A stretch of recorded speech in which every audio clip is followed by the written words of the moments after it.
Welcome to spicy kitchen. இன்றைக்கி நம்ம இந்த வீடியோவில் சிம்பிளாக ஈஸியாக எப்படி தக்காளி தொக்கு எப்படி செய்யுதுன்னு பார்க்கலாம். அதுக்கு மீடியம் சைஸ் வெங்காயம் 4 கட் பண்ணி வச்சுருக்கேன். மீடியம் சைஸ் தக்காளி ஒரு 6 கட் பண்ணி வச்சுருக்கேன். பொடியாக நறுக்கின பூண்டு ஒரு 10லேருந்து 15 நம்பர் எடுத்து வச்சுருக்கேன். தேவையான அளவு கொத்தமல்லி கருவேப்பிலை எடுத்து வச்சுருக்கேன். இப்போ ஒரு கடாய் வச்சு தாராளமாக எண்ணெய் ஊற்றிக்கலாம். எண்ணெய் நல்லா காஞ்சதும் 2 டேபிள் ஸ்பூன் கடுகு சேர்த்துக்கலாம். 1 ஸ்பூன் சீரகம் சேர்த்துக்கலாம். சீரகமும் கடுகும் நல்லா பொரிஞ்சதும் கட் பண்ணி வச்சுருக்க வெங்காயம் சேர்த்துக்கலாம். வெங்காயம் நல்லா கண்ணாடி பதம் வர அளவுக்கு வதக்கிக்கலாம். நம்ம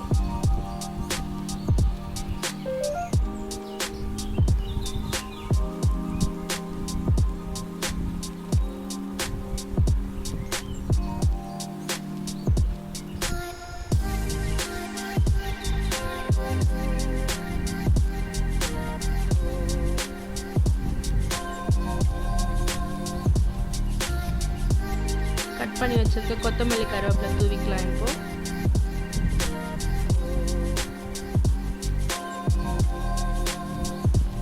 வெங்காயம் நல்லா கண்ணாடி பத அளவுக்கு வதங்கிடுச்சு.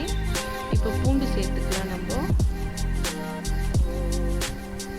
பூண்டு சேர்த்து ஒரு 5 நிமிஷம் நல்லா வதக்கி விட்டுக்கலாம்.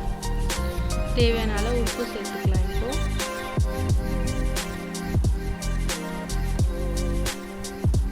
கட் பண்ணி வச்சிருக்க தக்காளி சேர்த்துக்கலாம். தக்காளி சேர்த்து நல்லா வதக்கி விட்டுக்கலாம். நல்லா தக்காளி நல்லா சாஃப்டாக வர அளவுக்கு வதக்கிக்கலாம்.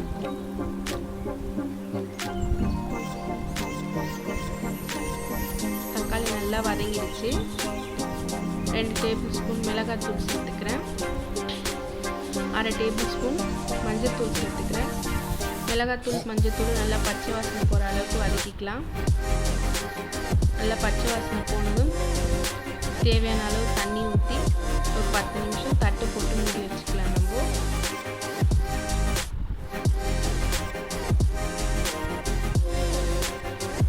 நம்ம ஊற்றின தண்ணி நல்லா சுருண்டு வெங்காயம் தக்காளி நல்லா வதங்கி வந்துடுச்சு.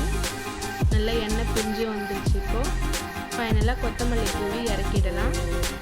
சிம்பிளான தக்காளி தொக்கு ரெடி. நீங்களும் ட்ரை பண்ணி பாருங்கள். எப்படி இருக்குன்னு சொல்லுங்கள். பாய்.